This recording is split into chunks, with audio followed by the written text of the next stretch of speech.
Flashback में जाने का दिन है। मैं आपको फ्लैशबैक में लेकर चलता हूं और 10 साल पहले इस देश में क्या हुआ था उसकी याद दिलाता हूं। 2014 का चुनाव होना था और उसके ठीक पहले भ्रष्टाचार के खिलाफ एक बहुत बड़ा जन आंदोलन खड़ा हो गया। शायद जेपी आंदोलन के बाद यह देश का सबसे बड़ा आंदोलन था। लेकिन आज 2024 में फिर चुनाव है और भ्रष्टाचार पर एक बार फिर वार हो रहा है और वो सबसे बड़ा मुद्दा बन गया है। फर्क सिर्फ इतना है कि केंद्र में 2014 में सरकार पर भ्रष्टाचार के आरोप में सरकार गिर गई थी, लेकिन इस बार विपक्ष भ्रष्टाचार के जाल में गिर चुका है। और खास बात यह है कि 10 साल पहले जो पार्टियां भ्रष्टाचार के आरोप में गिरी थी, आज भी उन्हीं पार्टियों पर भ्रष्टाचार के दाग है। बस इसमें एक नई एंट्री हो गई है और वो एंट्री हुई है अरविंद केजरीवाल की, आम आदमी पार्टी की। हालांकि विपक्ष कह रहा है कि मोदी सरकार लोकतंत्र को तार तार कर रही है, लोकतंत्र का गला घोट रही है, विपक्ष को समाप्त करने की साजिश कर रही है। तो बीजेपी कह रही है कि विपक्ष भ्रष्टाचार को सेलिब्रेट करने लग गया है, यानी जश्न भ्रष्टाचार हो रहा है। लेकिन अंतिम फैसला आप 2024 के चुनाव में देंगे, यानी जनता जनार्दन कि कौन कहां खड़ा है।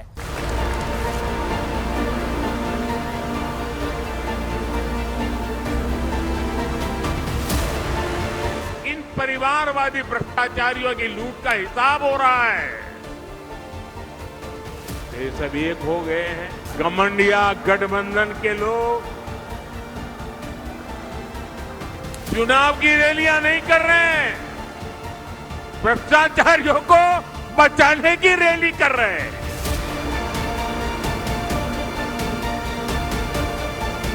करीब 6 महीने जेल में रहने के बाद आम आदमी पार्टी के सांसद संजय सिंह जब जेल से निकले तो कुछ इस अंदाज में उनका स्वागत हुआ।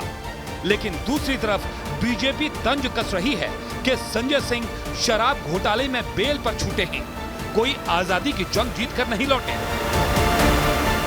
जब आपको बेल से निकलते हैं तो ऐसा गाड़ी पर खड़े होते हैं जैसे लगता है आज ही वो ओलंपिक जीत के आए हो। बेल को ये सब रिहाई समझने लगे हैं। शराब घोटाला भारतीय जनता पार्टी ने किया है और ये शराब घोटाला ईडी के जांच के बाद शुरू हुआ है और दिल्ली के मुख्यमंत्री के खिलाफ गहरी साजिश के तहत ऐसे बयान छिपा लिए गए। वैसे भ्रष्टाचार में घिरे नेताओं की जलवे वाली तस्वीर पहले भी सामने आती रही है। संजय राउत से लेकर नवाब मलिक तक भ्रष्टाचार के आरोप में घिरे होने के बावजूद ताव दिखाते रहे हैं। लेकिन यह भी सत्य है कि इसी भ्रष्टाचार के मुद्दे ने समूचे विपक्ष को एकजुट होने का मौका भी दे दिया, जिसका नजारा हाल ही में रामलीला मैदान में दिखा था।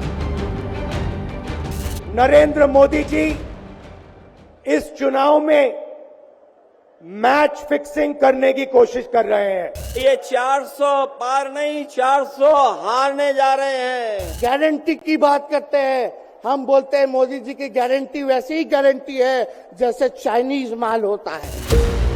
और इसी सियासी मारामारी के बीच कांग्रेस ने चुनाव में अपने वादों का पिटारा भी खोल दिया और वादों की झड़ी लगा दी। महिलाओं को 1 लाख रुपए सालाना, 30 लाख नौकरियां, किसानों के लिए एमएसपी कानून समेत जातीय जनगणना का भी दांव चला गया। सब पार्टीज को नरेंद्र मोदी, ईडी, सीबीआई, इन इंस्टीट्यूशंस को कैप्चर करके फाइनेंशियली मोनोपोली बना रहे हैं। लेकिन असली मुद्दा करप्शन का है, जो 2024 के चुनाव की धुरी बन चुका है।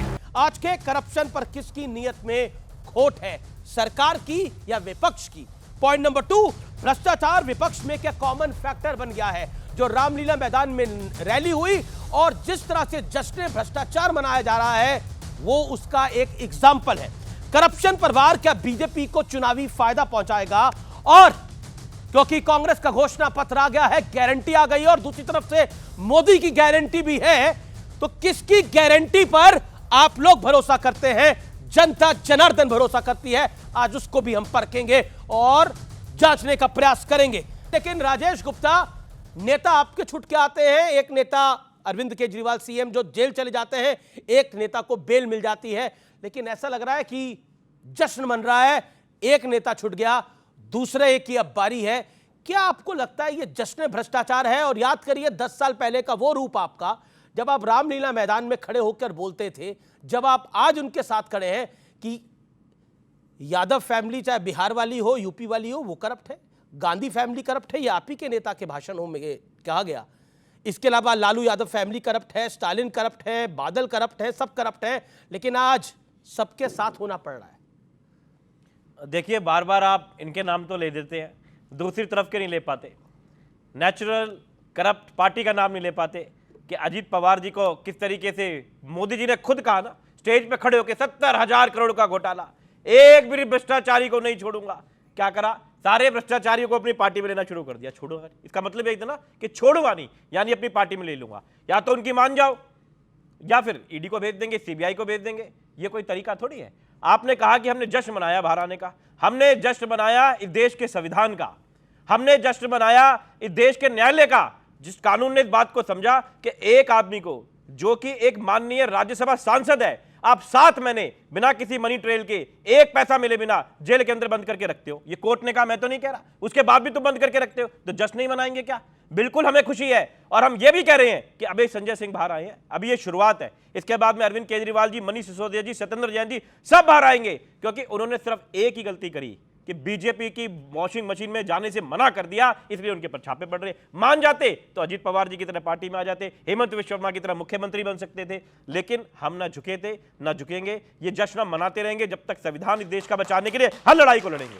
आप कह रहे हैं जश्न मनाते रहेंगे जब तक संविधान बचाने के लिए देश की लड़ाई है, तो ये संविधान बचा रहे हैं, आप किसको बचा रहे हैं? देखिए, आपने एक अनोखी बात कही, आपने कहा फ्लैशबैक में जाते हैं तो वो बयान याद आते हैं। सुनिए। कांग्रेस वालों ने चोरी कर रखी है, मुलायम सिंह यादव ने चोरी कर रखी है, मायावती ने चोरी कर रखी है, सबने चोरी कर रखी है।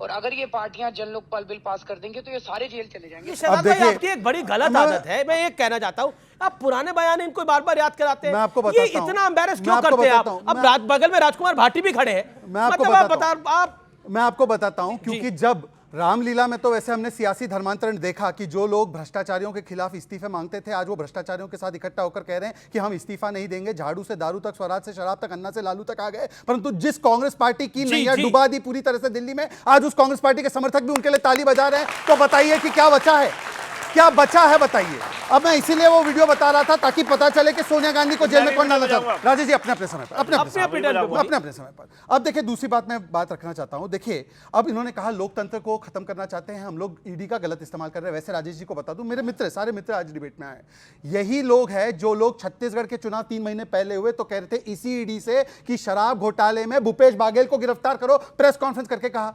ईडी गिरफ्तार कर सकती है, जेल में नहीं रख सकती है, वो कोर्ट का काम है। कोर्ट के एक निर्णय को मानना है पर बाकी निर्णय को नहीं मानना है। और ये लोग कहते हैं कि देखिए हमारे खिलाफ ये षड्यंत्र हो रहा है। बताइए, 1990 में जेएमएम, इनकी साथी पहली बार कन्विक्ट हुई, पहली बार जेल में गए लालू जी 1997 में, पहली बार लालू जी कन्विक्ट हुए 2013 में, इनकी सरकार थी। पहली बार समाजवादी पार्टी पर डिस्प्रपोर्शनेट एसेस केस लगा मुलायम सिंह यादव पे 2006 में। पहली बार टीएमसी और डीएमके पर आरोप लगे और डीएमके के नेता जेल में गए, वो यूपीए के कालखंड में। और समाजवादी पार्टी के मुखिया मुलायम सिंह यादव जी का केस बंद हुआ हमारे कालखंड में, पर बताते हैं कि हम लोग गलत इस्तेमाल कर रहे हैं। और आखिरी बात, जी 30 सेकंड, देखिए आखिरी बात 10 सेकंड और आखिरी बात, इन्होंने कहा कि वॉशिंग मशीन हमने खोल रखी है। ये तो सही कहा उन्होंने, वॉशिंग मशीन तो है, उधर से नेता आता है, इधर से निकल जाता है। अच्छा, एक लाइटर नोट पे कह दूं कि पता नहीं आज मैं इनके साथ डिबेट कर रहा हूं, कल कौन मेरे पार्टी में स्वागत करने के लिए साथ में आ जाए, मुझे नहीं पता। गौरव वल्लभ का हाल आपको पता है ना। पर मैं पूछा जाता हूं, लेकिन एक सेकंड, आपने गौरव वल्लभ की बात करी तो उनको आपने बता दिया जीरो कितने होते हैं। देखिए, वो तो सबसे मजेदार बात यह है कि जो 5 ट्रिलियन में कितने जीरो बताते थे, आज वो मान गए कि कांग्रेस पार्टी को जीरो करने वाले राहुल गांधी है, इसलिए कांग्रेस सब है।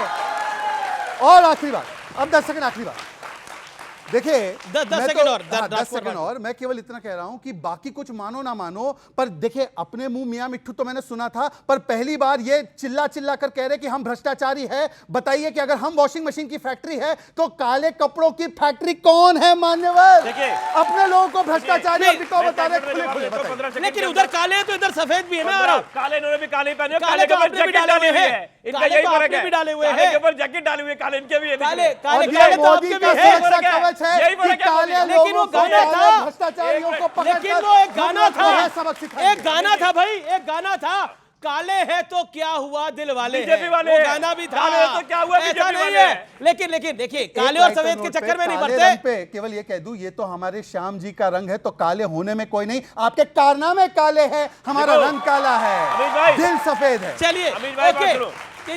काले में काले अच्छा बोल लिया मैं बार-बार इस बात को कहता हूं कि ये बार-बार कहते हैं कि जो अगर बुरे थे तो उनको हमने क्यों नहीं निकाल दिया था। अरे हमने उन पे आरोप थोड़ी लगाए थे, तुम दबाव बनाते हो। ये बच्चे बैठे हुए हैं, अब इनको तुम जबरदस्ती पकड़ के इनका गर्दन पकड़ लो, हाथ मोड़ दो, ये करना पड़ेगा, करना पड़ेगा, करना पड़ेगा। तुम ईडी भेजते हो, उनके बच्चों का केस बनवाते हो। रेड्डी का केस है, शरद रेड्डी का केस आपके सामने, तुमने कहा था बीच में नहीं करने का, नहीं तो मैं भी ऐसे चलाऊंगा।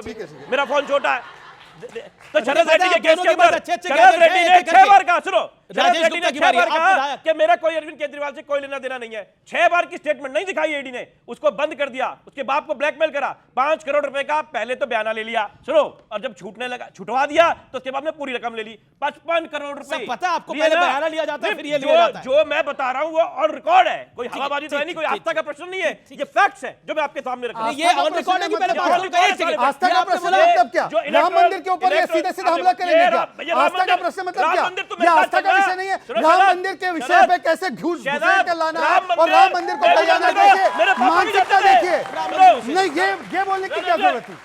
शक्ति पर हमला, सनातन पर हमला, आस्था पर। मैं राम मंदिर गया, मेरे पिताजी के, मेरे दादाजी गए, तुम्हारे पिताजी नहीं गए होंगे, नहीं तो तुम चलो, तुम मेरे पिताजी नहीं गए, मैं बोलता हूं, मेरे पिताजी, मैं बताता हूं, कारण बताता हूं, मैं कारण बताता हूं, कारण बताता हूं, जब से किसी पे पर्सनल नहीं जाना चाहिए, विषय में रहे।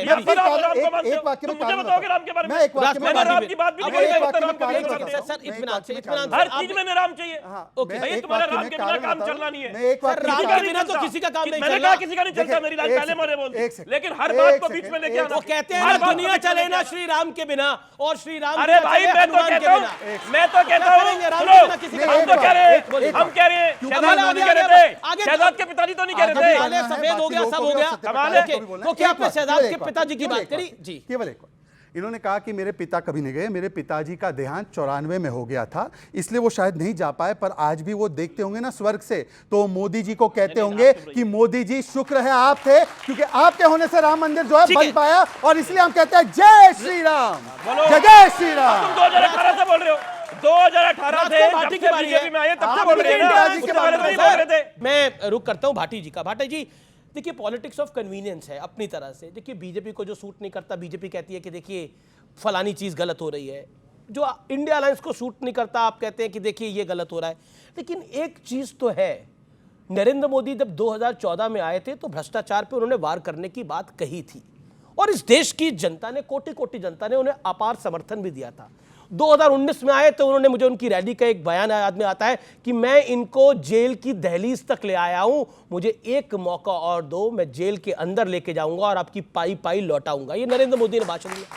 लेकिन आज जब सब जेल जा रहे हैं तो एक ही रोना हो रहा है। देखिए, मोदी फंसा रहे हैं, ईडी फंसा रही है, सीबीआई फंसा रही है। देखिए, कहीं ना कहीं भ्रष्टाचार विपक्ष को जोड़ने का एक कॉमन फैक्टर बन रहा है। क्या आपको लगता है ये परसेप्शन जा रही है, और ये परसेप्शन आपके लिए बेहद बेहद गलत है? देखिए, देश बड़े अजीब दौर से गुजर रहा है। जो शहजाद भाई दल बदल पर सवाल उठा रहे हैं, जो खुद दल बदल के बीजेपी में आए हैं, कह रहे हैं कि एक प्रवक्ता थे जो बीजेपी के प्रवक्ताओं से बहस करते थे, कुछ साल पहले ये भी बीजेपी के प्रवक्ताओं से बहस करते थे, आज आप आ गए तो दूसरा भी आ सकता है।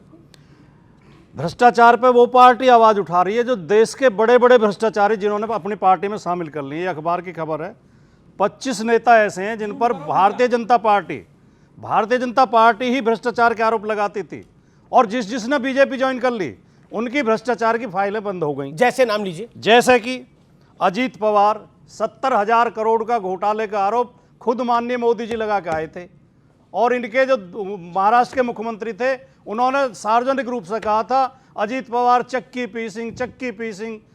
आज अजीत पवार बीजेपी के साथ हैं, उनकी फाइल बंद हो गई, के साथ वो अब चुनाव में उनकी फाइल बंद हो गई है। शुभेंदु अधिकारी बंगाल में, आपने पूछा था, जैसे कि हेमंत विश्व शर्मा असम के मुख्यमंत्री हैं, उनके ऊपर बीजेपी आरोप लगाती थी, और इनके जो है अशोक चौहान, प्रफुल्ल पटेल, प्रताप सरनाइक, वाजिब सवाल है, और 25 लोग हैं। छगन भुजबल तो जेल होकर आए थे, अच्छा, परिवारवाद पे वो पार्टी सवाल उठाती जिसके हर नेता के बेटे, पोते, बहू, भतीजा कोई ना कोई राजनीतिक लिस्ट है बीजेपी के परिवारवाद की। बीजेपी में परिवारवाद है आपकी राय में? इन्हें भी मैं पढ़ के सुना देता हूं अगर कहें तो, आप अगर समय दें तो। धर्म का ठेका उस पार्टी ने ले रखा है जो गाय का मांस बेचने वाली कंपनी से चंदा लेती है, जो इलेक्टोरल बॉन्ड लेती है गाय का मांस बेचने वाली से, जो फर्जी जुआ खिलाने वाली कंपनी से चंदा लेती है, लॉटरी किंग से, हाँ जुआ खिलाने वाली कंपनी से, जो दवाई बनाने वाली कंपनियों से चंदा लेती है, मार्टिन से, जिन दवाइयों के सैंपल फेल हुए उनसे चंदा लिए, सैंपल पास कर दिए। कितने लोग मरे होंगे? बहुत गलत है, बहुत गलत है। कोरोना पीरियड में जो वैक्सीन बना रही थी कंपनी उससे लेते हैं। और राम के नाम पे भी क्या करते हैं, ये अखबार की खबर, मैं नहीं कह रहा कुछ भी, अखबार की खबर है। क्या खबर है? राम मंदिर का दर्शन, रामलला के दर्शन को आ रहे भक्तों से पग पग पर ठगी, ये अखबारों की खबरें हैं। हमारे माननीय प्रधानमंत्री जी जो बीजेपी के सबसे बड़े नेता हैं, वो खुद बताते हैं अपना जो व्यवहार, उनका तरीका है काम करने का। वो कहते हैं जब मुझे ट्रेन में सीट नहीं मिलती थी तो मैं ज्योतिषी बन जाता था, लोगों के हाथ देखने लगता था और मुझे फिर इज्जत से सीट दे देते। जो आदमी एक रेल की सीट के लिए ज्योतिषी बन सकता है फर्जी, वो देश की सीट के लिए, प्रधानमंत्री की सीट के लिए क्या कर सकता है, सोचने की बात। ठीक है, अब आपने आपने आखिरी बात कह रहा हूं, जी, आपने कहा कि पहले सरकार घिरती थी भ्रष्टाचार में, अब विपक्ष घिर रहा है, अब भी सरकार ही घिर रही है। सुप्रीम कोर्ट को कहना पड़ा है कि ये एक लूट तंत्र चला रहे थे। सुप्रीम कोर्ट ने कहा इलेक्टोरल बॉन्ड के माध्यम से ये असंवैधानिक थी, सिस्टम असंवैधानिक था। और कई ऐसे घोटाले, ऐसे घपले खुले हैं कि कंपनी को छापा पड़ा, कंपनी ने इलेक्ट्रल बॉन्ड दिया, छापा वापस। जवाब ये आपने बड़े गंभीर आरोप लगाए हैं, इसका शहजाद को जवाब देगा, फिर मैं सत्य जी आपके पास आ रहा हूं। एक करके मैं सभी चीजों का स्पेसिफिकली जवाब दूंगा और आग्रह है कि ये सारे लोग कोई बीच में नहीं बोलेगा क्योंकि काफी गंभीर आरोप है। गंभीर आरोप है। देखिए एससी का इन्होंने हवाला दिया लास्ट में। एससी जब कहती है, सुप्रीम कोर्ट कहती है ईडी सीबीआई का गलत इस्तेमाल नहीं हो रहा है, उसको नहीं मानना है, पर सुप्रीम कोर्ट की बात इलेक्टोरल बॉन्ड और चंडीगढ़ पर जरूर मानना है। ये चयनात्मक रूप से हो सकता है क्या आंबेडकर जी की यह परिकल्पना थी? छोड़ देते इस विषय को। उन्होंने हेमंता बिस्वा शर्मा जी का नाम लिया ना, बिल्कुल लिया। हेमंता बिस्वा शर्मा जी ने कल ही एक डेफमेशन नोटिस उस अखबार को दी है और कहा है कि 2014 से पहले, मतलब हमारी पार्टी में आने से पहले, उनको सीबीआई ने विटनेस के रूप में बुलाया था, अक्यूज नहीं, विटनेस के रूप में। उन्होंने जाके फिर सोनिया गांधी से कहा कि मेरा नाम इस केस में नहीं है, तरुण गोगोई जी से कहिए कि मेरे ऊपर ये आरोप ना लगाए और मुझे मुख्यमंत्री बनना है क्योंकि मेरे साथ सारे एमएलए हैं। सोनिया गांधी जी ने उनकी बात अनसुनी की और 2015 के बाद वो हमारे साथ आए। और अगर वो इतने भ्रष्ट थे तो 2014 से 15 में क्यों नहीं हटा दिया उनको? तीसरी बात मैं इनसे पूछना चाहता हूं, इन्होंने छगन भुजबल का नाम लिया ना, छगन भुजबल का नाम। छगन भुजबल को पहली बार क्लीन चिट एसीबी ने 2013 में दी जबकि पृथ्वीराज चौहान कांग्रेस के मुख्यमंत्री थे। अब बताइए कि उस समय पर आपने क्लीन चिट क्यों दिया? और अगर वो भ्रष्टाचारी थे, चाहे अजीत पवार हो चाहे छगन भुजबल हो, सभी लोगों को एमवीए की सरकार में और अपनी अपनी सरकार में मंत्री और एलओपी बनाकर क्यों रखा था? बताइए। नहीं बताएंगे इन्होंने, नहीं पूरा फैक्चुअल नहीं सर, अपने समय पे प्रफुल्ल पटेल पे। अब मैं आपको प्रफुल्ल पटेल पे खुलासा करना चाहता हूं। प्रफुल्ल पटेल पे आरोप जो लगा था या जो सार्वजनिक आरोप लग रहे थे, वो ये आरोप थे कि खरीद में, फ्लाइट्स की, एयरप्लेन की खरीद में भ्रष्टाचार हुआ है। आज भी आप चेक कर लो, कोई क्लोजर रिपोर्ट नहीं है। प्रफुल्ल पटेल का नाम उस समय पर एफआईआर में नहीं था। और प्रफुल्ल पटेल की वाहवाही की थी मनमोहन सिंह ने 2011 में यह कहते हुए कि इन्होंने अच्छे तरीके से खरीदा है प्लेन को। आज भी अगर देख लीजिए, सीबीआई का कोई ऑफिशियल डॉक्यूमेंट नहीं है कि केस क्लोज हुआ है, ना कोई केस क्लोज कोर्ट में हुआ है, बल्कि 4 एफआईआर उसी मामले में है। तो मैं पूछना चाहता हूं, हमारे यहां पर जब रहते हैं तब तो आपको उनका भ्रष्टाचार नजर आता है, पर जब आपके पास थे तो मनमोहन सिंह ने क्यों उनको सर्टिफिकेट दिया? जरा इसका जवाब दीजिए। और आखिरी बात, इन्होंने कहा कि ट्रेन के टिकट के लिए मोदी जी ने ज्योतिषी, मुझे नहीं पता है कौन सा उदाहरण का है, पर मैं एक चीज बता सकता हूं और ये सभी लोगों ने देखा होगा। सकता हूं, खुद कह रहे हैं। आप सुनाइए, मैं आपकी बात, वीडियो है। मैं कभी आपकी बात खुद बोल रहे हैं, आपने कहा, पर वो तो देखा होगा ना कि एक बेटा अपने बाप के हाथ से माइक खींचता है। अगर बाप के हाथ से कोई माइक खींच सकता है सार्वजनिक मंच से, तो वो देश से क्या क्या खींचेगा, ये मुझे लगता है। ठीक है, अब मैं राजकुमार भाटी, उसके बाद सत्य जी के पास आ रहा हूं मैं। जी, राजकुमार भाटी जी, थोड़ी देर पहले बड़े शालीन बन रहे थे, बड़े अनुशासित बन रहे थे कि पिता का जिक्र नहीं आना चाहिए डिबेट में। किसी का नाम नहीं लिया। अब खुद अभद्रता कर रहे हैं पिता का नाम लेके। आप क्या समझे? अगर किसी व्यक्ति ने अपने पिता के हाथ से माइक छीन लिया तो इससे मोदी जी बरी कैसे हो जाते हैं? और किसी व्यक्ति ने आपको एक कहानी सुना दी कि ज्योतिष बनकर टिकट ले लिया तो आप पूरे देश में सुनाते रहेंगे। मैं नहीं बीच में बोला था, मैं बीच में नहीं चिल्लाया था। ये कहानी खुद मोदी जी ने सुनाई है, आप में से बहुत लोगों ने सुनी होगी, किसी और ने नहीं सुनाई। मोदी जी ने खुद सुनाई है, वीडियो मौजूद है यूट्यूब पे, अगर कहें तो मैं निकाल के सुना सकता हूं। शहजाद भाई जो सवाल उठा रहे हैं कि जो उनके पास ये मुकदमे थे, वो मुकदमा था, नकली मुकदमा था, असली मुकदमा था, हमें नहीं पता। भारतीय जनता पार्टी के लोग खुद आरोप लगाते थे। हम तो ये कहना चाहते हैं, जिनके लिए बीजेपी के लोग जुलूस निकालते थे, प्रदर्शन करते थे कि ना जेल भेजो, उत्तर प्रदेश के 2 उदाहरण देता हूं मैं। एक थे बुक्कल नवाब, समाजवादी पार्टी के एमएलसी होते थे। आपको तो बड़ा दुख है, कई सपा के नेता तो चले गए, वाकई मैं समझ रहा हूं आपका दुख। बीजेपी ने कांग्रेस को उससे ज्यादा होगा। लखनऊ में बाकायदा प्रदर्शन किया बीजेपी ने, बैनर लेके। बुक्कल नवाब ने 100 करोड़ का मुआवजा गलत उठा लिया जमीन का, इन्हें जेल भेजा जाए। और जैसे ही उन्होंने बीजेपी ज्वाइन की, अब कोई मांग नहीं है। तो सवाल यह है कि जिन पे आप आरोप लगाते हो उन्हें आप पार्टी में ले आते हो। एक जानना मैं बात चाह रहा हूं, सब कह रहे हैं कि वो भी काला था, ये भी काला था, ये काली कोठरी कौन सी थी जहां से सब ये काले निकल के आ रहे हैं? नहीं, काले के बारे में तो कोई काले मन का आदमी बता सकता, हमें नहीं पता। ठीक है, आपको नहीं पता, लेकिन सत्य जी की बारी है एनडीए के। सत्य जी, क्या इस चुनाव में भ्रष्टाचार बड़ा मुद्दा है या परिवारवाद बड़ा मुद्दा है? नहीं, दोनों ही बहुत बड़ा मुद्दा है। आप समझिए, कांग्रेस पार्टी जिसको भर भर के गाली देते थे केजरीवाल, परिवारवाद को लेकर के संजय सिंह गाली देते थे, बिटवा अध्यक्ष तो मां अध्यक्ष, इस तरह की गालियां उन्होंने दी है, आलोचना की है। और वही पार्टी जो केजरीवाल कहते थे कि सोनिया गांधी को अगर गिरफ्तार करो, पूछताछ करो, तो बता देगी कि रिश्वत का धन कहां है, और वो ईडी नहीं तो तुम बंद कर दो या सीबीआई बंद कर दो। शराब घोटाला हुआ, सारी पार्टियां एक साथ एक मंच पर आखिर क्यों खड़ी हैं? अब मुझे जाके समझ में आए, केजरीवाल कभी कभी कहा करते थे सब मिले हुए हैं जी, तो यही लोग मिले हुए हैं। तो ये जो मिले हुए लोग हैं, ये परिवारवादी हैं साथ में। भारत में पहली बार ऐसा हुआ अमिश देवगन जी, और एक ऐसा दुकानदार जो एयरपोर्ट अथॉरिटी ने जिसको परमिशन नहीं दिया शराब की दुकान खोलने का, उसका टेंडर फी 35 करोड़ मैं दुष्यंत नागर का रुक करता हूं। रुकिए अभी रुकिए, मैं एक सेकंड, दुष्यंत नागर एक बार भी नहीं बोले, मैं आपको मौका दूंगा। 10 सेकंड इसका सबूत है। और जब एलजी के रिकमेंडेशन पे सीबीआई की जांच शुरू हुई, ये दहशत में आए, डरे, उस समय के सारे फोन तोड़ दिए और जाकर शराब नीति वापस कर ली और पुरानी तो कांग्रेस ने भी आरोप लगाया था। लेकिन जी ये आपने परिवारवाद की बात करी और भ्रष्टाचार की बात करी आपने। दुष्यंत नागर एक साथ खड़े हो गए। कांग्रेस भी कहती थी कि शराब घोटालेबाज अरविंद केजरीवाल आज गलेबैया कर रहे हैं। नाम लिया है जी, इन्होंने मिशा भारती का नाम लिया है, रोहिणी आचार्य का नाम लिया है। पिछड़े की बेटी है, मिश्रा जी से बर्दाश्त नहीं हो रहा। लोकसभा का चुनाव गलत है, ये आरोप मेरा गलत कैसे है? अरे और संभावी चौधरी के लिए तो नहीं कहा आपने।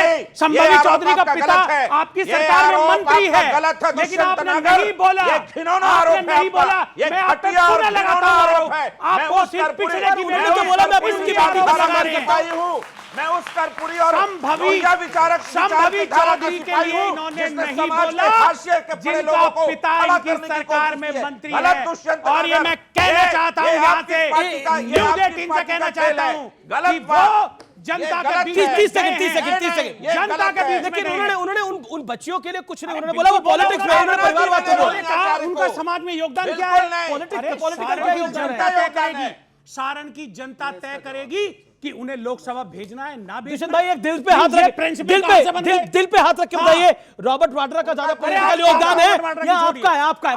बताइए। संभवी चौधरी भी प्रत्याशी है, इनके पक्ष से प्रत्याशी है, बांसुरी स्वराज भी प्रत्याशी है, लेकिन आदरणीय लालू जी की बेटियों का नाम लेते हैं ये एनडीए के लोग बार-बार। कांग्रेस पार्टी कहती थी कि शीला दीक्षित ने 1+1 सड़क बनाई इस दिल्ली प्रदेश के अंदर, और अरविंद केजरीवाल के लिए कहती थी कि क्वार्टर पे क्वार्टर, अड्डे पे अड्डा।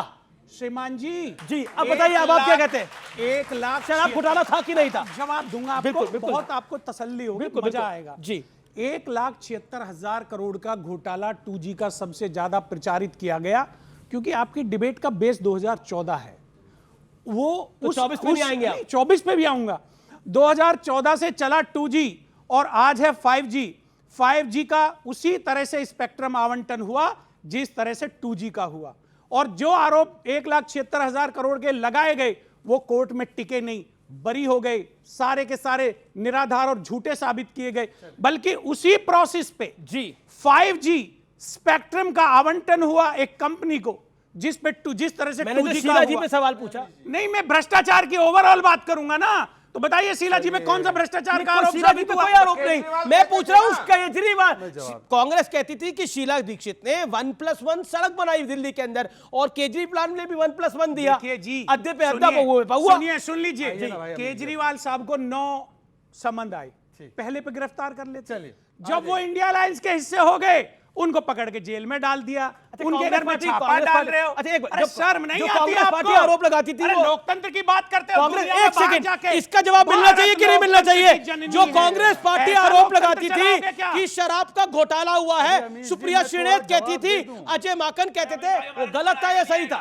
सारा जवाब इसे लेते रहो, तय करेगा। जवाब। और रही बात, कांग्रेस पार्टी झूठ बोल रही थी। कौन सी झूठ बोल रही थी? कांग्रेस पार्टी का क्या लेना देना? उन्होंने बोला शराब घोटाला माननीय हुआ। न्यायालय तय करेगा। अरे कहां है? जब वो पॉलिसी स्क्रैप कर दी गई, रद्द कर दी गई, तो घोटाला करप्शन तो हो गया ना। ओके, एक अफशादात पूनावाला का जवाब। पैनल में 2 एनडीए के खेमे के हैं और इंडिया अलायंस के 3 हैं, परंतु आपने देखा कैसे ये हड़बड़ा रहे थे जब कांग्रेस बोल रही थी। मतलब दिल्ली में भी साफ, पंजाब में सीट नहीं देनी है और यहां पर स्पेस नहीं देना है। बताइए, अब सुन लीजिए। अब मैं भाई दुष्यंत जी मैंने आपके बीच में नहीं बोला। दुष्यंत जी ने हमारे मित्र, हमारे बड़े भाई सत्यप्रकाश मिश्र ने, आप भी जले पे नमक डाल देते हैं। अब बताइए, पप्पू यादव को सीट नहीं दी पे हमें पप्पू यादव को अच्छा, सीट नहीं दी।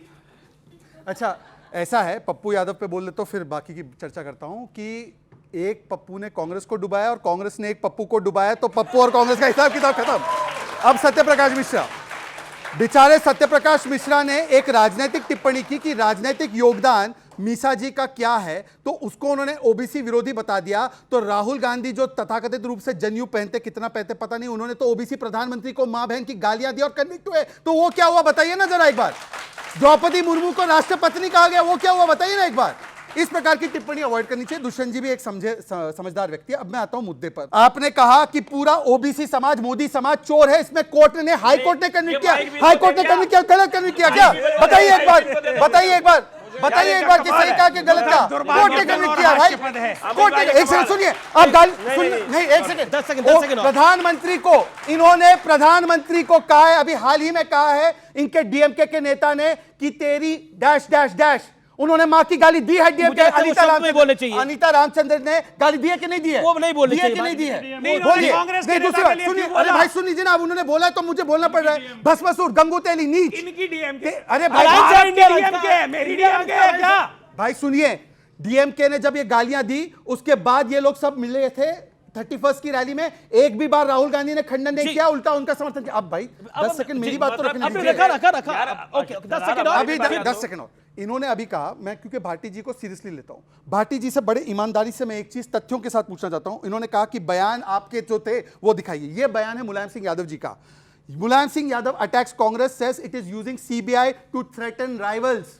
ये मुलायम सिंह जी का आरोप। हमने मुलायम सिंह जी पर सवाल ये बनता है कि अगर कांग्रेस ये कर रही थी तो क्या अब आप भी ये कर रहे हैं? इसी का उदाहरण दे रहा हूं। 10 सेकंड। मैंने जानबूझ के मुलायम सिंह जी का केस लिया। आप लोग अभी गूगल पर चेक कीजिए, क्योंकि डिजिटल भारत में सारा सस्ता हो गया है डेटा। आप चेक कीजिए, ये केस विश्वनाथ चतुर्वेदी ने लगाया, जो कांग्रेसी नेता थे। ये 2006 में केस लगा और 2019 में जब हमारी सरकार थी, सीबीआई ने क्लोजर रिपोर्ट डाला। अगर हम गलत इस्तेमाल करना चाहते थे तो मुलायम सिंह जी पर केस चलवाते, पर घोर विरोधी होने के बावजूद भी हमने मुलायम सिंह जी पर कभी भ्रष्टाचार का आरोप नहीं लगाया। यह हकीकत है। बिल्कुल आपको मौका दूंगा, लेकिन राजेश गुप्ता, राजेश भाई देखिए, इन्होंने बड़ा सारा आरोप लगाया कि राबरी 2.0 का निर्माण करने जा रही है आम आदमी पार्टी। उस पर आप बोलना चाह रहे थे काफी देर से, मुझे बोलिए। अब आप बोलने दो, क्योंकि बहुत सारे सवाल आपके पास 1 मिनट है, बोलिए। इन्होंने जितनी भी स्टेटमेंट दी, क्या इनके नेता नीतीश कुमार ने एक बार भी कहा कि अरविंद केजरीवाल ने शराब में घोटाला करा है? एक स्टेटमेंट है आपके पास, एक सिंगल। अब चुप रहो। 2022 की डेट का जिक्र कर रहे थे नीतीश कुमार जी। उस टाइम अरविंद केजरीवाल जी के घर भी आते थे, बड़े अच्छे मित्र थे और आज भी हैं, कुछ नहीं बोले उसके ऊपर। आपने कहा चीफ सेक्रेटरी ने एक रिपोर्ट एलजी को दी। हम इसी बात को बार बार शोर मचाते हैं कि जो भी चीफ सेक्रेटरी जो एलजी साहब कहते हैं, और एलजी साहब वो कहते हैं जो मोदी जी कहते हैं, और वो चीफ सेक्रेटरी वही लिख के दे देते हैं। 9,500 करोड़ का फायदा हुआ, इसीलिए 70,000 करोड़ का रेवेन्यू दिल्ली का। आपको मालूम नहीं है तो जाके अभी खाते चेक कर लो। इसीलिए इतनी वेलफेयर की स्कीम्स चलती है जिनसे आपके पेट में दर्द होता है कि ये क्यों हो रहा है। अब आपको बार बार एक बात की बात में आती है, वो उससे मिल गए। अरे इन्होंने जो बात कही कि कौन हमारे करीब आ जाए, ये सिर्फ आपके ऊपर ही कहा था। कांग्रेस तो कभी इनके साथ आई नहीं, सपा तो आई नहीं, हम तो गए नहीं, आप ही हो। पता नहीं कब कहां थे, कब कहां हो, कल कहां चले जाओ, पता नहीं। 6 महीने पहले आप इसी लालू के साथ में जब थे, बेटियों पे तो बोल दिया। जब बेटा मुख्यमंत्री तब लालू जी का नहीं था, जिसके साथ में सरकार बना के मुख्यमंत्री बन गए थे, तब आपको चीज दिखाई नहीं दी थी। बेटा था ना उनका, कितना आपको नहीं मालूम था? तब मालूम था ना। एक मिनट रुक जाओ। जब बेटा था, आपने पप्पू जी के बारे में बोला, पप्पू जी को सीट नहीं दी, आपने उद्धव ठाकरे के साथ में, उनके पिताजी के साथ में गठबंधन करा, उनके साथ में करा, और जब आप उनको मुख्यमंत्री नहीं बनाना चाहते थे तब तो किसी ने नहीं कहा, तब उस पर आप सवाल क्यों नहीं उठाते कि आपने उद्धव ठाकरे से गठबंधन तोड़ के आपने उनकी पार्टी को तोड़ा, आप फिर भी डरे रहे। आपने एनसीपी को तोड़ा, आप फिर भी डरे रहे। उसके बाद कांग्रेस को तोड़ा। मोदी जी कितनी पार्टियों को तोड़ना चाहते हैं और ये बच्चे इस बात को समझे। गाली देने की बात कर रहे हैं, बेटा एक काम करो, अपने फोन खोलो, इनके जो ट्रोलर्स हैं उनको निकालो बीजेपी के ट्विटर के ऊपर, कितनी गंदी गंदी गालियां वो देते हैं। कभी देखना सबसे ज्यादा कौन सी पार्टी गाली देते हैं, अगर वो भाजपा के हो एक भी वोट मत देना, अगर आम आदमी पार्टी के हो तो मुझे मत देना। मैं आपको ऑन रिकॉर्ड कह रहा हूं, ठीक है? ऑन रिकॉर्ड चेक करो। सुनीता केजरीवाल पर जो टिप्पणी करी, सुनीता केजरीवाल पर जो टिप्पणी करी, क्या बनने वाली है वो मुख्यमंत्री? मेरी बात सुनो, ये कुछ भी बोल सकते हैं क्योंकि बोलने पे कोई टैक्स नहीं लगता, ठीक है? लेकिन मैं पहले भी कह चुका हूं, केजरीवाल जी मुख्यमंत्री थे, केजरीवाल जी मुख्यमंत्री है, केजरीवाल जी मुख्यमंत्री जी, ओके, जवाब। पहली बात, 20 सेकंड। नीतीश कुमार जी अपने पूरे जीवन में मंच पर हर जगह परिवारवाद के खिलाफ रहे हैं। दूसरी बात, जहां तक शराब घोटाले पर इन्होंने कहा कि पार्टी के उस समय के राष्ट्रीय अध्यक्ष श्री ललन सिंह जी ने स्पष्ट तौर पर कहा, हटा दिया आपने। अरे यार आप बोल रहे थे, मैं बोल रहा था, ललन सिंह जी को हटा दिया, ललन सिंह जी को हटा दिया ना। हाँ, उसमें कोई शक है? ढोल अपना फोन, ढोल अपना फोन में कोई शक है? तुम्हारी तरफ फर्जी आदमी थोड़ी हो। ये पर्सनल कमेंट नहीं, कोई फर्जी आदमी नहीं है, ये पर्सनल कमेंट। ये किस बात पे पूछा इन्होंने? बात करने ये जिन्होंने जिस तरीके से बात करी इन्होंने, हाँ, किस तरीके से बात करी अरे इन्होंने? आप जब बोल रहे थे तो मैं नहीं बोल रहा था, मुझे लगा विधायक है तो सुनेंगे दूसरे की बात को। कुमार जी ने क्या कहा? विधायक है तो सुनेंगे तो सही। हटा दिया दूसरे की बात सुनेंगे आप। हटा दिया। तो उनकी पार्टी का मामला है, उनकी पार्टी का मामला है, आपकी पार्टी ने मुझे कितना हटा दिया, हटा दिया। सुनो, इनका इंटरनल मैटर है, हमारा मुख्यमंत्री कौन है उससे मतलब नहीं है, लेकिन हमारी नहीं, इनका मुख्यमंत्री जेल में है क्या? इनका मुख्यमंत्री जेल में है क्या? इनका मुख्यमंत्री जेल में है क्या? तो इनका आपका मुख्यमंत्री जेल में है जी? इनका मुख्यमंत्री, आपका मुख्यमंत्री जेल में है जी? सामान्य बात करिए आप। छोड़ दो, ये मोदी जी को छोड़ दे, मैं दिखाऊंगा कितना इनके जेल में जाएंगे, मैं दिखाऊंगा। एक सेकंड, देखिए ये राजनीति का मंच है, सबको अधिकार है सब बातें करने। एक सेकंड, मैं सबको रोकना चाहता हूं, लेकिन मैं आजाद से मुखातिब होता हूं। एक सेकंड, लेकिन मैं जनता जनार्दन से मुखातिब होता हूं थोड़ी देर के लिए। एक सेकंड, मैं आपको मौका दे रहा हूं, लेकिन ये राजनीति का मंच है, खुला मंच है, जिसको जो मन करे वो सवाल पूछे। देखो मैं कितनी बोल के दिखाओ, बोल के दिखाओ, हिम्मत क्या है? बोल के जीत तुम। अरे आप बात करते हैं, बात करने की तमीज नहीं है। अरे आप क्या बोल रहे थे? मैं नहीं बोल रहा था, मैं नहीं बोल रहा था, बीच में नहीं बोल रहा था, मैं नहीं बोल रहा था। प्लीज आप बोल रहे थे, एक शब्द नहीं बोल, तुम रोकने वाले हैं पर। आपको कोई किसका जब बीच में बोलोगे? आप जब बोल रहे थे नहीं बोल रहा था, छह महीने पहले पार्टी में तो दल बदलू एक अब आप शांत होइए, मेरी रिक्वेस्ट है। देखिए एक नंबर के पलटू राम हो तुम लोग। नहीं भाई आप गए पूरे के, आप गए पूरे के, आप कांग्रेस के। मेरा निवेदन है, ये राजनीति का मंच है, सब अपने विचारों को रखने आते हैं और आप दोनों सम्मानित लोग हैं अपनी पार्टियों के। और मेरा निवेदन है, जहां तक पलटने की बात है तो आप भी कांग्रेस के साथ होते थे, कांग्रेस के खिलाफ होते थे, साथ तो राजनीति में तो पलटने का खेल चलता रहता है, तो इसलिए पलटने की बात हर 6 महीने में, हर 6 महीने पलटते भाई। ये इनका ये बड़े 6 महीने पलट जाते। ये देखिए इनका एक अलग रिकॉर्ड है, उस रिकॉर्ड को कोई बीट करे तो मैं जानूं, लेकिन मैं बोलता हूं, देखो जहां तक पलटने का सवाल है तो इसमें तो कोई दो राय नहीं है, लेकिन विषय ये नहीं है। मैं जनता से मुखातिब होना चाहता हूं, व्यूअर्स से मुखातिब होना चाहता हूं। व्यूअर्स देखिए, मैं मानता हूं कि नरेंद्र मोदी की पार्टी के मन में कोई द्वेष होगा, बीजेपी के मन में कोई द्वेष होगा तो वो कार्रवाई करवा रही है, लेकिन क्या आम आदमी पार्टी जिस तरह से एक तरफ भगत सिंह, एक तरफ बाबा साहब भीमराव अंबेडकर और बीच में अरविंद केजरीवाल की फोटो लगाकर सुनीता केजरीवाल जी एक प्रेस कॉन्फ्रेंस को एड्रेस कर रही है, क्या वो जायज है? मैं जनता के विवेक पे छोड़ता हूं। भगत सिंह ने क्या करा इस देश के लिए, अंबेडकर साहब ने क्या करा इस देश के लिए, लेकिन क्या उनके बीच में अरविंद केजरीवाल जो कि शराब के घोटाले के आरोपी हैं और जेल में है इस समय, मैं कहता हूं उनके साथ गलत हो रहा है तो कोर्ट तय करेगा, लेकिन क्या अधिकार है उनके समकक्ष लगाने का तस्वीर? इसके विवेक का अधिकार मैं आप पे छोड़ता हूं और आपसे जानना चाहता हूं, आप में से कोई उस विषय पे बोलना चाहता है तो बोले, हाथ खड़ा करे और बोले कि क्या आपको लगता है वो सही है या गलत है? आप बताइए क्या कहना चाहती है। सर, हमारा अपना अधिकार है, लेकिन भीमराव अंबेडकर की एक अपनी पहचान है। मैं सवाल पूछ रहा हूं कि भीमराव अंबेडकर और भगत सिंह के बीच में क्या अरविंद केजरीवाल की फोटो सही है? नहीं सर, क्योंकि उस टाइम जिसको सही नहीं लगता वो हाथ खड़ा करे। जवाब आपके सामने है देश की जनता का।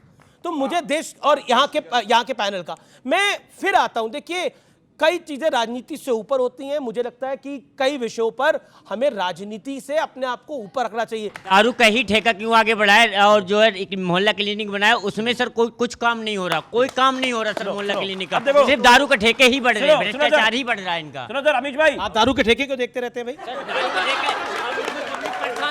मैं जवाब ठेके माता बहनें परेशान होती हैं क्योंकि सब पी के आते हैं। कहीं दारू के ठेके देखे आपकी थकान तो नहीं दूर हो रही? अमीश भाई का जवाब दे रहा हूं। अमीश भाई 30 सेकंड। देखिए, हरिवंश राय बच्चन की कविता थी कि मधुशाला के बारे में, लेकिन बदल गई। अब तो जेल कराती है मधुशाला, इसलिए दूर रहिए। शराब सेहत के लिए भी हानिकारक है और बाकी बड़ी चीजों के लिए भी हानिकारक है। मैं इनका जवाब दे रहा हूं, सुनो कि ये आरोप लगाएंगे, आप इस्तीफा दो। आज अरविंद जी दे दे। आरोप नहीं सर, अंदर है वो। नहीं, आरोपी तो है, सिद्ध क्या हुआ है? आरोपी है, जेल में आज आरोपी है वो, ऑन रिकॉर्ड आरोपी है ना, सिद्ध कुछ नहीं हुआ। अब आप मुझे एक बात बताओ, कल को अरविंद जी इस्तीफा दे दें, आज किसी समझो मनीष जी को, उस टाइम भारत ने मनीष जी को बना देते, फिर मनीष जी पे आरोप लगा दो, फिर आतिशी पे लगा दो, फिर सौरभ पे लगा दो, फिर आप मेरे पे लगा दो, तो आप सबको लगाते रहो। हालात देख के चीजें होती है, हालात देखो क्या है। अब आपकी बारी है, इनको 50 सेकंड का बाद। अब देखते सत्यप्रकाश जी को। नीतीश कुमार जी का जीवन बेदाग रहा है, उस पर सवाल पूछने का हक इस देश में शायद किसी को नहीं है। 45 साल के राजनीतिक जीवन में एक नया पैसे का दाग नहीं है उनका पूरे कैरियर पे। अब आते हैं दिल्ली में। देखिए, ये अरविंद केजरीवाल जी ने एक पैरामीटर सेट किया था राजनीति के पहले। शीला दीक्षित को 1600 करोड़ कॉमनवेल्थ घोटाले में इस्तीफा दो, नहीं तो माते ही जेल भेज देंगे। 14 मंत्रियों के घोटाले और भ्रष्टाचार का आरोप लगाकर जंतर मंतर पर 16 दिन भूख हड़ताल किया, वहां से पार्टी का जन्म किया। उसके बाद वही पैरामीटर आप खुद के लिए क्यों नहीं लगाते? आप समझिए कि सत्येंद्र जैन जब जेल गए, मनीष सिसोदिया जेल गए, तो उन्होंने इस्तीफा दिया। यह संविधान के प्रति एक श्रद्धा है। जब आप मुख्यमंत्री बनकर शपथ लेते हैं तो शपथ में क्या पढ़ते हैं? मैं विधि द्वारा स्थापित व्यवस्था के प्रति श्रद्धा रखूंगा। ये कौन सी विधि विधान को तिलांजलि देकर के जेल में बैठे इस्तीफा नहीं दे रहे? की बात करी, क्योंकि संविधान की बात करी, इसकी बात बीजेपी भी बहुत करती है और बाकी भी कई नेता करते हैं, लेकिन संविधान में कहीं लिखा नहीं है कि इस्तीफा देना चाहिए। आप समझिए कि एक मुख्यमंत्री जनता के प्रति जवाबदेह होता है और जनता के प्रति सीधा संवाद में होता है। वो जेल में नहीं रह के सरकार चला सकता। संविधान बहुत चीजों के बारे में अगर खामोश है तो वो निर्णय एलजी को भी लेना है। जी, संविधान में तो नहीं है। ऐसा है कि अगर संविधान की बातें मानते हैं तो बताइए कि इसी संविधान में लिखा है कि जेल में रहते हुए फर्जी ऑर्डर पास करके सरकार चलाए। जो ऑर्डर इन्होंने पहला पारित किया सीएमओ का, वो फर्जी ऑर्डर है और उसमें भी घोटाला, मतलब 3G घोटाला, शराब घोटाला, फिर सरकार चलाने में घोटाला और फिर उसके बाद आकर हाईकोर्ट के आदेशों के बारे में घोटाला करके बताना, तो मुझे लगता है 3G घोटाला। जब भारतीय जनता पार्टी ने मुलायम सिंह जी की सरकार को बीच में तलाक लेकर हलाला कर दिया था क्या? तो आदरणीय राजीव गांधी जी ने समर्थन देकर सरकार बचा। लेकिन देखिए कांग्रेस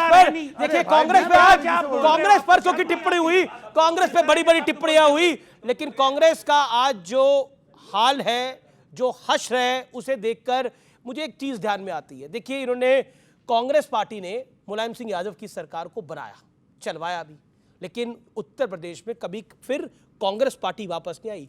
लालू यादव को बनाया भी, चलाया भी, लेकिन कभी बिहार में अपने बूते पे कांग्रेस पे नहीं आई। और फिर अरविंद केजरीवाल की भी पहली सरकार इस कांग्रेस ने ही बनाई, लेकिन दिल्ली से कांग्रेस साफ हो गई, जीरो हो गई। और आज कांग्रेस ने आम आदमी पार्टी के साथ अलायंस कर लिया है और गुजरात तक में सीट दी है, मतलब, और हरियाणा तक में सीट दी है। नहीं, हरियाणा तक में सीट दी है। और इसके मायने क्या होंगे, ये आज की जनरेशन आने वाले 10 साल के बाद देखेगी। कांग्रेस पार्टी को मैं इस समय पॉलिटिकल बेचारा इसलिए मानता हूं क्योंकि पप्पू यादव को लेने के बाद उनको टिकट नहीं दिलवा पाए। आप हाल सोचिए क्या था, उनको ले लिया लेकिन टिकट नहीं दिलवा पाए। तेजस्वी यादव क्या कांग्रेस पार्टी के बारे में डिसाइड करेंगे? तेजस्वी यादव आरजेडी के बारे में डिसाइड करे तो ठीक है, लेकिन क्या कांग्रेस के बारे में भी डिसाइड करेंगे? ये पॉइंट है। इसीलिए मैं कहता हूं कि कांग्रेस को पहले अपना घर मजबूत करना होगा, ये मैं आपसे जानना चाहता हूं। कांग्रेस को पहले अपना घर मजबूत करना होगा और फिर वो बाहर लड़ सकती है। कांग्रेस अपने घर में ही कमजोर हो गई है। पंजाब का एग्जांपल, पंजाब के अंदर बीजेपी ने अकालियों की सरकार बनाई और खुद जीरो हो गई। वहां तो नहीं कह रहे आप, एक भी सीट दिलवा के दिखा दे। जीरो, एब्सोल्यूट जीरो पंजाब में। एक वाक्य में जवाब। दलों का आपने अमित नाम जी, लिया एक वाक्य कांग्रेस में के संदर्भ में। आज तीनों दल जब संविधान बचाने के लिए राहुल गांधी लड़ रहे, पूरी मजबूती के साथ खड़े हैं साथ में। अरे इन्हें अखिलेश यादव ने कहा था कांग्रेस बड़ी धोखेबाज पार्टी है। किसने कहा था? अखिलेश यादव जी ने। सारी बातें मध्य प्रदेश के अंदर भाई है अखिलेश तो रोज भाजपा को बोलते थे चलिए भाई ये सब चलता है। एक वाक्य में जवाब। इनका सिटिंग सांसद जिनको टिकट रिपीट किया था वो भी हमारे साथ आ गया, और रवनीत बिट्टू जिनके पिताजी, जिनके ग्रैंडफादर ने खालिस्तानी मूवमेंट के खिलाफ लड़ाई लड़ने में जिसमें आहुति हुई इंदिरा गांधी जी की, उन्होंने भी दामन छोड़ दिया कांग्रेस का। मतलब so called number 1 number 2 party छोड़कर नंबर 3 पार्टी में आ रहे हैं। तो सोच लीजिए अब की बार 400 पार होने वाला है। परिवार को बचाने के लिए। आपके यहाँ पर मैं माफी चाहता हूं आपसे, आपके पास में आ रहा था, लेकिन एक पत्रकार हूं तो सवाल याद आ गया। एक बताइए कि आपकी पार्टी में ऐसा कौन सा चुंबक है कि सब आते ही जा रहे हैं, चुंबक नहीं है, आते ही जा रहे हैं। नहीं क्या है यहाँ सबको एक गारंटी चाहिए, ईडी और सीबीआई पीछे मत छोड़ना भाई। मैं इसके दो छोटे छोटे जवाब दे दूं। देखिए ऐसा है, पहली बात तो कल गौरव वल्लभ जी जब छोड़कर आए तो उन्होंने तो कारण बताया कि सनातन के खिलाफ नारे लगाओ, राम मंदिर का विरोध करो और भारत में जो देश में काम करते देश हित के लिए उनके खिलाफ एजेंडा चलाओ। ये मैं नहीं कर सकता। संजय निरुपम ने भी की। और मैं सुन लीजिए ना, और बताइए कांग्रेस के कई नेता इनकी पार्टी में शामिल है। सौरभ भारद्वाज कहाँ से आया बताइए? आपने किडनैप किया था कि ऐसे बना दिया था? कांग्रेस के लोग इधर जाए तो कांग्रेस में कब थे भाई? कब? पूछ लीजिए उनसे। अरे क्या वो पूछ लीजिए, उन्होंने स्वयं बताया। महाबल मिश्रा सुनो महाबल मिश्रा मेरी बात मैं दे रहा हूं जवाब। देखो हमारी पार्टी महाबल मिश्रा को किडनैप किया था क्या? सुनो हमारी पार्टी बनी है 2013-14 में। हमारी पार्टी नहीं बनी है, सब कांग्रेस या बीजेपी से ही आए थे। ये समाजवादी पार्टी अपने कैंडिडेट पे कैंडिडेट क्यों बदले जा रही है? सबसे हैरानी की बात तो ये होगी कि चचा जान ने भी कह दिया कि मुझे नहीं लड़ना, बिटवा को लड़वाइए। हम भी मुंह में जुबान रखते हैं, कोई पूछे तो मुद्दा क्या है? भाई हमसे सवाल पूछोगे आप तभी तो जवाब देंगे। सवाल पूछा चचा वाला बात तो हाँ, कौन सा चचा वाला? चचा शिवपाल यादव नहीं, चचा शिवपाल यादव पूरी तैयारी से, पूरी जोर शोर से लगे हुए हैं पार्टी के प्रचार में। नहीं लगे हुए हैं, वो लड़ क्यों नहीं रहे चुनाव? उन्होंने बोला मैं नहीं लड़ूंगा, बेटा लड़ेगा। या तो वो लड़ेंगे, बेटा लड़ेगा, इसमें क्या, दोनों प्रचार में। तो वो तो एक हफ्ते से प्रचार कर रहे थे। समाजवादी पार्टी या कोई भी अन्य पार्टी जिस पार्टी में कार्यकर्ता का सम्मान होगा, जिसमें लोकतंत्र की इज्जत होगी, वो कार्यकर्ताओं की सलाह पर टिकट बदल देती है। और ये तानाशाही नहीं चलती, एक बार हमने ऐलान कर दिया तो कर दिया। तो आजम खान भी कुछ निर्णय कर रहे हैं। हाँ, आजम खान का भी निर्णय पे एक टिकट बदला गया, आजम खान की सलाह पे भी एक टिकट बदला गया है, वो आपको पता है। लेकिन अभी बात आ रही थी एसटी हसन का क्या होगा फिर? वो बेचारे तो पर्चा भर के बैठे हैं। एसटी हसन ने एक शब्द भी पार्टी के खिलाफ नहीं बोला है। नहीं ये तो बात। और एसटी हसन ने कहा कि जहां पार्टी भेजेगी प्रचार में जाऊंगा। ये समाजवादी ताकत है, समाजवादी विचार की ताकत है। समाजवादी पार्टी मेल मोहब्बत तो कितनी सीटें आ रही है उत्तर प्रदेश के अंदर? उत्तर प्रदेश में हमारी सीटों की गिनती 20 से शुरू होगी और हम 50 तक पहुंच सकते हैं। 50 तक पहुंच सकते हैं। चलिए ये तो बहुत बढ़िया बात हुई। और आपकी सीटों का मतलब इन्होंने जो बता दिया, हमारी तो 80 में से 80 है और 400 पार पूरे देश में है। बिहार में एक सीट जो हम लूज करते थे, पिछले बार कर गए थे किशनगंज, वो भी जीत रहे हैं। 40 में 40 सीट जीते। वो 40 में 40, वो 80 में 80। तो विपक्ष के बाद बचेगा क्या दुष्यंत भाई? मैं तो ये चिंता में हूं। दिल बहलाने के लिए गालिब ख्याल अच्छा है जी। डब्बा गोल है। राहुल जी ने बोला 180 पे एनडीए सिमट रहा है। वायनाड तो बचा ले। 180 पे एनडीए सिमट रहा है। वायनाड संभाल लो।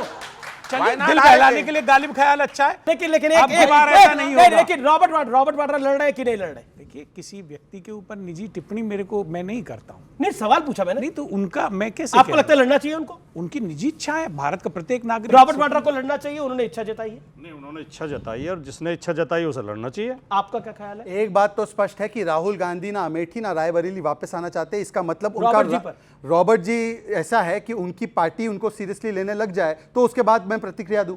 जी रॉबर्ट वाड्रा के प्रचार में भी आप जाएंगे? देखिए मैं अभी जानता नहीं, लड़ेंगे, जब लड़ेंगे तब देखेंगे। अगर लड़े तो जाएंगे। आप जाने दोगे तो जाऊंगा।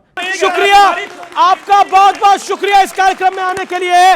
लेकिन क्या वाकई ये जश्न भ्रष्टाचार है या फिर करप्शन पे वार है? इसका निर्णय आपसे बेहतर कोई नहीं कर सकता। यानी जनता जनार्दन जो कि भगवान का रूप होती है, मुझे लगता है चुनाव के इस मौसम के अंदर। आपका बहुत बहुत धन्यवाद और असली निर्णय आपका होगा। जय हिंद, वंदे मातरम, लेकिन वोट जरूर करिए और आपका एक वोट देश को आगे बढ़ा सकता है और देश हित में वोट करिए। बहुत जरूरी है, आपका वोट बहुत जरूरी है।